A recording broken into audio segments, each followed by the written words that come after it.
Good afternoon. You're turning now to your hurricane and severe weather update this afternoon. As you can see, we're dealing with the Storm Prediction Center's mesoscale analysis radar. As you can see, we're dealing with a weakening complex of thunderstorms over portions of parts of Iowa, Minnesota, Wisconsin, and portions of South Dakota and Nebraska. You can see we have a complex of showers and embedded heavier thunderstorms across this area.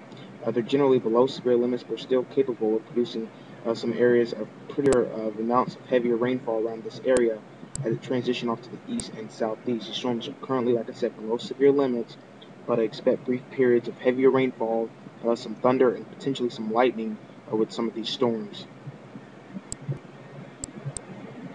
Here's a look also at the mesoscale analysis for portions of the southeast. We're also dealing with a complex of weakening thunderstorms over portions of Alabama, northern parts of Georgia, around the Georgia and North Georgia mountains, and also just northeast of the Smoky Mountains and northern parts of Tennessee. We're dealing with a complex of thunderstorms northeast of the Nashville and right around the Knoxville, Tennessee area.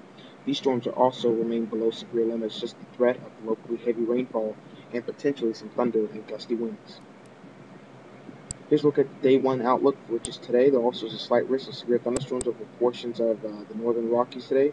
Once again, over portions of Wyoming, Colorado, stretching down to portions of northern Kansas, southern Nebraska, parts of southern Iowa, northern Missouri, and then excluding down to portions of Illinois, Indiana, Kentucky, Tennessee, down to the Virginias and both of the Carolinas, especially the northern part of South Carolina, is pretty much north of I-85. I think the storm risk today for locally damaging winds and possibly some large hail. Damaging winds, large hail, even an isolated tornado is possible. Right around this area is also in the risk for a tornado, especially northern parts of Montana, because we have a little bit of shear aloft. So some of these storms could possibly briefly rotate. So we'll have to keep an eye on that. Here's a look at day two outlook. Tomorrow's outlook, once again, has a pinpoint of severe weather over portions of the Rockies tomorrow. A portion of, once again, northern Montana, a little bit more isolated than today, but portions of Colorado, Nebraska, South Dakota, and parts of Wyoming may once again deal with potential for some isolated to scattered severe thunderstorms tomorrow, more isolated than today. But this risk is still there for potentially some damaging winds, large hail, and maybe even an isolated tornado. Here's a look at the tropical outlook right now via the National Hurricane Center. You can see once again they've given both areas now that were highlighted yesterday for potential development both a 0% chance of development. The wave right here, obviously around the African coast, has pretty much collapsed now. It's pretty much lost its thunderstorm development as it's once again moving. There was a brief window of upper level shear that wasn't as significant around where it was yesterday, a little bit farther right around this area. It was a little bit less shearful, but as it's moved now toward the Leeward Islands, the shear has begun to increase. Overall, environmental conditions are not conducive, and overall thunderstorm development has decreased significantly. So expect once again the thunderstorm development to once again decrease with this wave, and also with this wave we're also dealing with. This wave is actually looking pretty vigorous on satellite imagery, but the problem is that it's ran into land interaction, so it's pretty much interacting with land, which is pretty much shut off its chance of developing into a tropical cyclone. It's running into too much land around Central America. Let's look right now at the rainbow imagery of it. Once again, you can see there's a pretty good input of it right there. Pretty good input of moisture over portions of Central America this morning, with once again the monsoon tropic very active with daytime heating. There's that tropical wave which is pretty much collapsed over portions of the eastern Leeward Islands. There's a little bit of moisture over portions of Puerto Rico and Hispaniola. And the rest of the Atlantic's looking pretty quiet. There's nothing that's showing any significant signs of development at this time. Eastern Pacific, pretty much void of anything that's bearing watching. There's a cluster of thunderstorms over portions of Central America that we're watching. Southwest of the Central America coastline we're watching. Some of the models want to depict this possibly into tropical cyclone formation in the next 6 to 8 days, possibly something we try and develop once again over the Eastern Pacific. So we're obviously not done with tracking any cyclones off the Eastern Pacific, getting very active during this time of the year. Let's look at the water vapor imagery over portions of the eastern coast, the western coast of Africa. You can see once again we have these tropical waves continue to come off. They're vigorous before they come off, but they collapse as they move into more dry terra dust. The dust from the desert, obviously, of course. But once again, like I said, the intertropical convergence zone is lifting a little bit farther north, allowing more storm development to occur in the northern west coast of Africa, which we're going to begin to watch during the mainly during the August and September months. The Cape Verde Islands season begins. That means we start watching these systems come off the coast, and they begin to hug off the coast and then move off to the west, where environmental conditions become more conducive for development.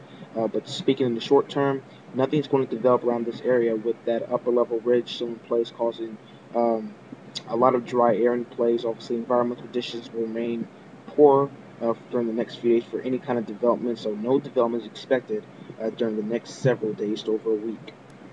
Here's a look at the Eastern Pacific right now. You can see once again there's that cluster of thunderstorms I was discussing earlier.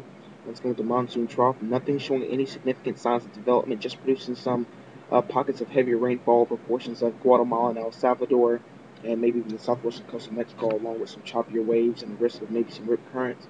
But safely speaking, nothing is showing any signs of development. Here's a look at the shear right now. Once again, the shear is pretty hostile, and especially the northern Atlantic. You see once again where's that system we're watching right there. Right around this area is where that system we're watching has pretty much ran into shear and is pretty much getting torn apart. There actually is not a significant amount of shear. It's actually a decreasing amount of shear in portions of the southwestern Gulf of Mexico around the southwestern Bay of Campeche. But there's no system that's over there right now, so nothing to really worry about.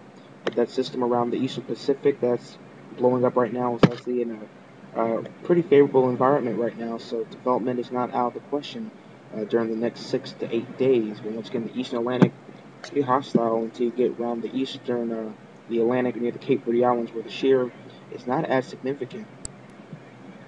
Here's a look right now at the GFS model. Froze at around the hour 132. There is an area of low pressure that is the GFS trying to print out, possibly around the southeast coast, maybe around Charleston, South Carolina, Savannah, Georgia, before it drifts off to the southwest and brings some moisture into Florida, northern coast of Florida, which is not necessarily a bad thing because it could use the rain.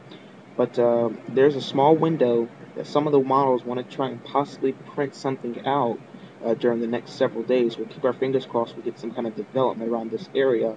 But any development that occur will be slow to occur. And this is several days away, and obviously things will continue to change, so we'll continue to keep an eye on that as well. GFS also wants to possibly show something around that area. So I'm going to pretty much draw a little circle, highlighted area around that area we're watching. This right here is where the circle is. So the GFS maybe wants to show something, trying to organize into possibly something over the next several days, but that's still days away. Also, we're watching also this area down here, also around the Eastern Pacific, the national, around the GFS is also trying to print out maybe a 1005, 1006 closed millibar low pressure system southwest of Mexico, which may try and develop into a tropical cyclone, but doesn't like it's probably going to affect Mexico, may probably just head out to sea. So, like I said, safely speaking, it appears the tropics right now are generally quiet. Just a few systems we're watching.